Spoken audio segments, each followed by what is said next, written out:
Hello everyone, my name is Rebecca. Let's talk about makeup.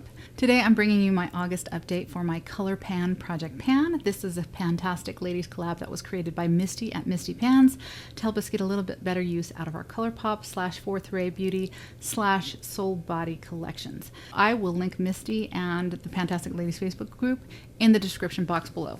So listen, I don't actually have the time to film this right now. I've done nothing with my hair. I'm hardly wearing any makeup, but either this happens now or it's not going to happen at all. And I didn't want to miss 2 months in a row. I actually did film my update to this project last month, but the footage was no good and I didn't have time to refilm. So we are just going to start fresh and move on with our lives and pick some new items. I'm really quickly going to go over the things that I pulled in June that I have been working on.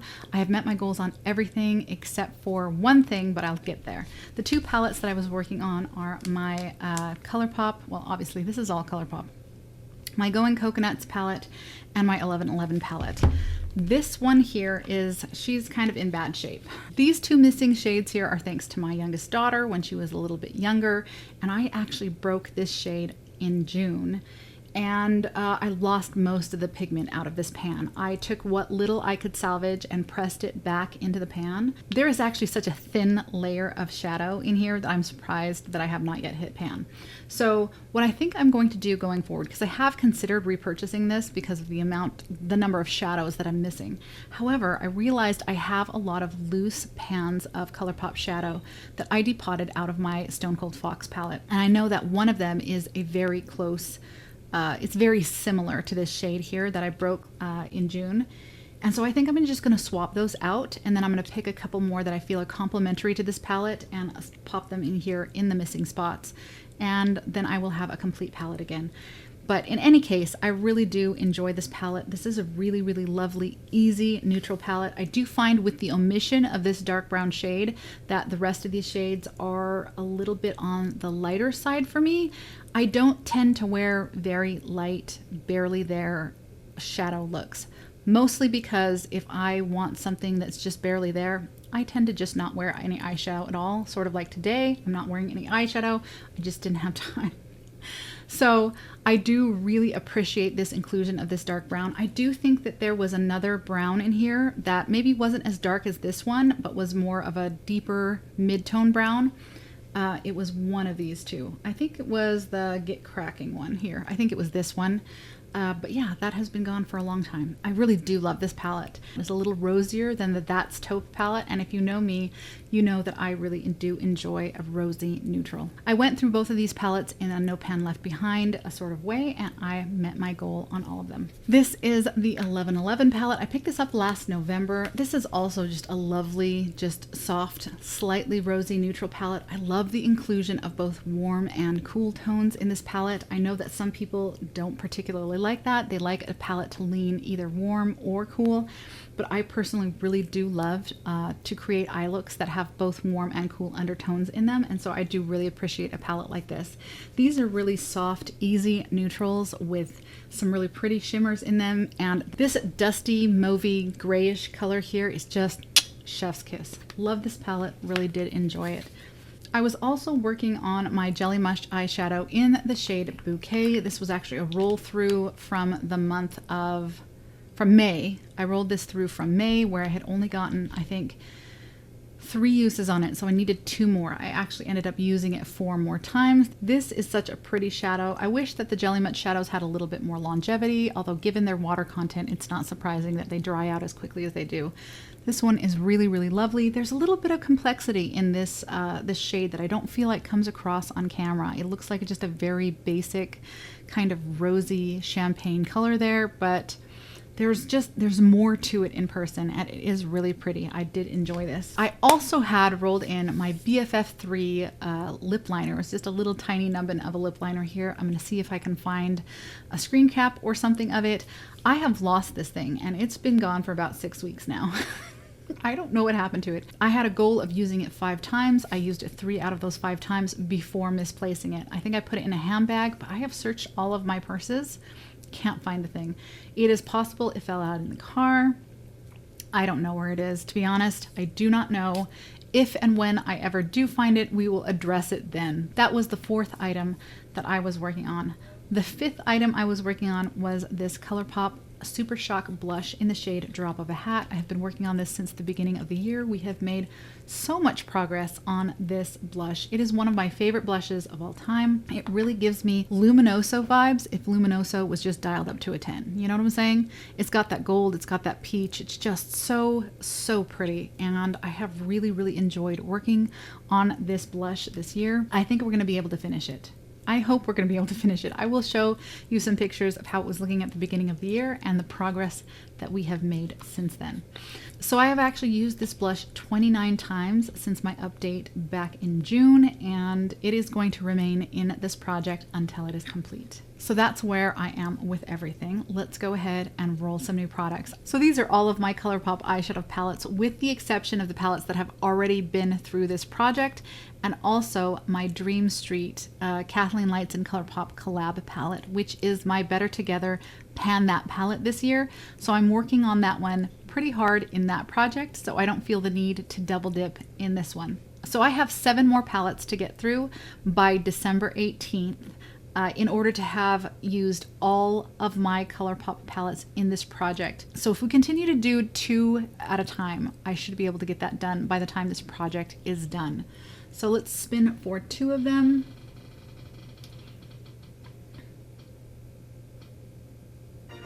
Flutterby. Okay. That's one of my newer ColourPop palettes.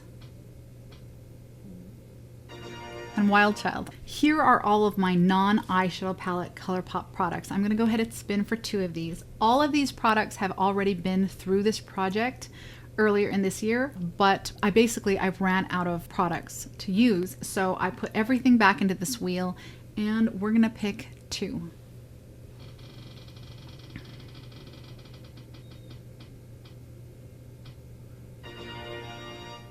Jelly Much Big Ego. So that's my other Jelly Much eyeshadow. One more.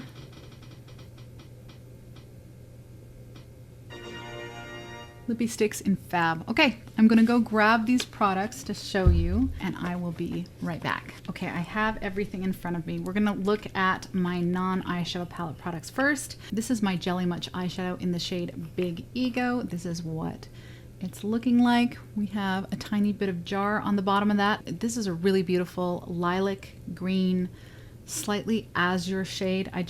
There's a lot of nuance in this shadow. I don't feel like it comes across like the other one. I don't feel like it comes across on camera. That is the shade right there. Gosh, it's so pretty. The last time I had this in the project, I actually had to rehydrate it with some Inglot Duraline, and it did a fantastic job, and she is still going strong. I pulled my Lippy Stick in Fab, but I actually also pulled my Lippy Stick in Cami. These are the only 2 Lippy Sticks that I have, and I have found that I prefer them both layered together more than I like either one of them on their own. So the one I pulled was, let me take off my watch here. The one I pulled was Fab, and that's this one here.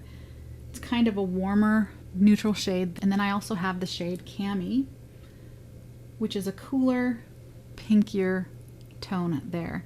This is on its own. I do like the cool undertone here, but on its own, it's a little bit too saturated for me. And I have found that I prefer the 2 of them together. See if I can show you what that looks like.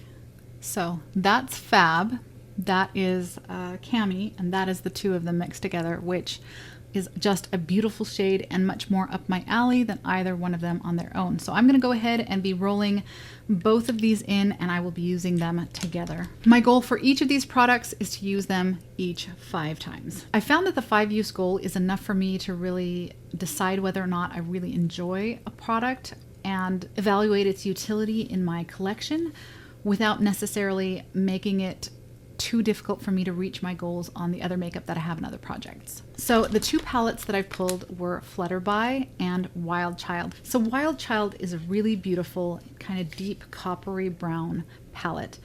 For most of the year, I do find that this is just too warm for me. In the middle of winter, when I'm at my fairest and my green undertones are really coming out, I do find that this all just reads straight orange on my skin.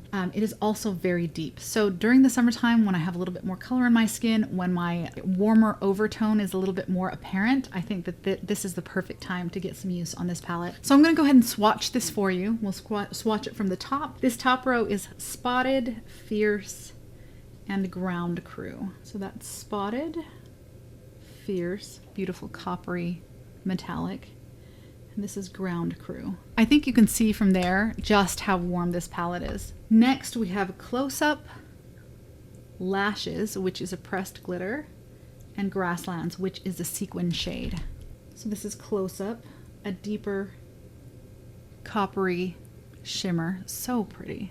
Lashes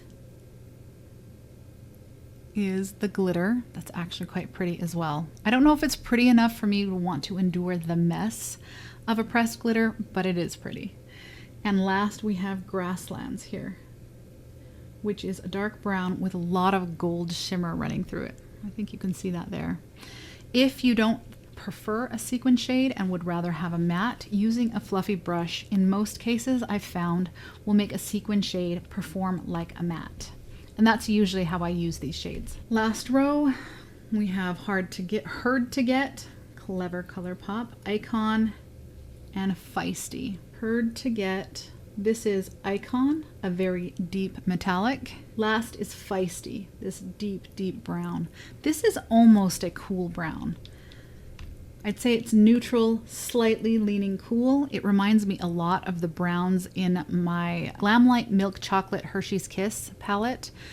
That's slightly, it's very unusual for me to find really deep browns that are not warm. And so I find that that makes this one a little bit more unique in my collection. So that is Wild Child right there. Very warm, pretty deep on my skin tone. But this, if there is a time of the year for me to get some use out of this palette, now is the time. Okay, next we have Flutterby. This is, I had no business buying this. I could probably dupe this in my collection, I don't know, 5 times over. I know that there's a decent amount of overlap here with, for instance, my Menage a Moi, with my Or Kid You Not. Between the two of those, I probably have most of what's in here. But I just love me a purple color story, or a purple leaning color story. This to me feels more on the neutral side than either of those palettes, but I love these dusty, desaturated, purple leaning shades. It's right up my alley. So when it popped up in my local TJ Maxx, I just couldn't resist. So I'm gonna go ahead and swatch this from the top here. This is Just Imagine, Wild Wing, Made to Last, and Gotta Fly. I think I've only worn this palette once, maybe twice. So I'm excited about having rolled it in. So this is Just Imagine, that really soft pinky shimmer. Oh, it's so pretty. This is Wild Wing. Just love those dusty purples. Love them. So pretty. This is Made to Last. And then Gotta Fly, which is this beautiful, deep, bronzy purple shimmer. Oh, so nice. This actually reminds me a lot of the purple shade in the Tarteist Protego palette that I'm working on for my fun-sized Pan That palette this year. Now I'm curious how close they are. This is my little Tarteist Protego, and this is the purple shade that I'm working on here. How close are they? Okay, pretty close, but this one is obviously a little bit cooler than this one here. I think this one is a hair deeper and definitely warmer, but those are very close. Second row here we have Sunflare, Overpacked, which is a pressed glitter, Mariposa, which is a sequin, and then Angel BB, which is a matte. So this is Sunflare, really pretty. I do feel like it's a little bit close. I mean, obviously they're not dupes, the two of these. This one is a little pinkier and warmer. This is a little bit more lilac and cooler, but I almost feel like they're close enough. The palette didn't necessarily need both of them. This is Overpacked, which is the pressed glitter. I'm not a super fan of pressed glitter, but that one is actually quite pretty. That one is actually quite pretty. I don't know if you can see the multicolored shimmer that's going on there, but that's beautiful. I'm gonna have to try that one out. Then we have Mariposa, which is the sequin shade. It's not swatching amazingly. I do find that to be the case with a lot of ColourPop shadows, even ones that I do feel like are really good quality. This is just a dusty mauve that has a lot of kind of pink shimmer through it.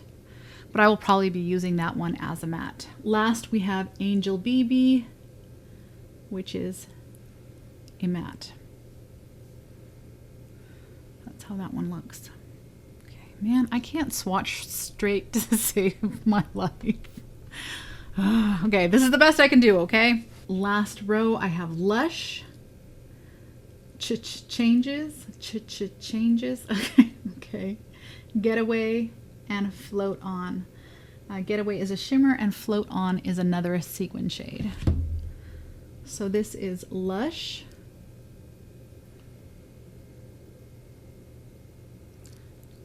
Changes. Where am I going to swatch this? Getaway. I'm going to swatch it over here. Again, I find there's just so much overlap between these lighter shimmers. I don't know if all of them were necessary.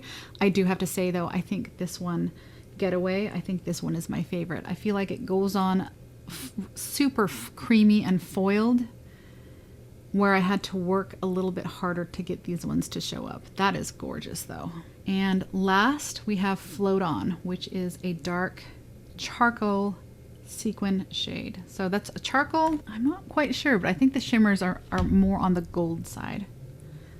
Anyway, that is the palette right there, with the exception of this one, which is from my Tardis Pro to Go. But that is just right up my alley. I love the range that is in this palette. We've got some very, very light shades, and we also have a couple of quite deep shades as well. I really prefer a palette that has a good value range. It's something that I can do a very light look with if I ever feel like doing a very light look, and I can also get quite a bit of drama out of it as well. So I'm excited to play with both of these palettes over the next month, as well as my Jelly Much eyeshadow, my 2 lippy sticks, and I'm also going to be continuing working on my Drop of a Hat blush as well. So that is my update for my ColourPan Project Pan. Thank you so much for spending this time with me, and I will see you in the next one. Bye!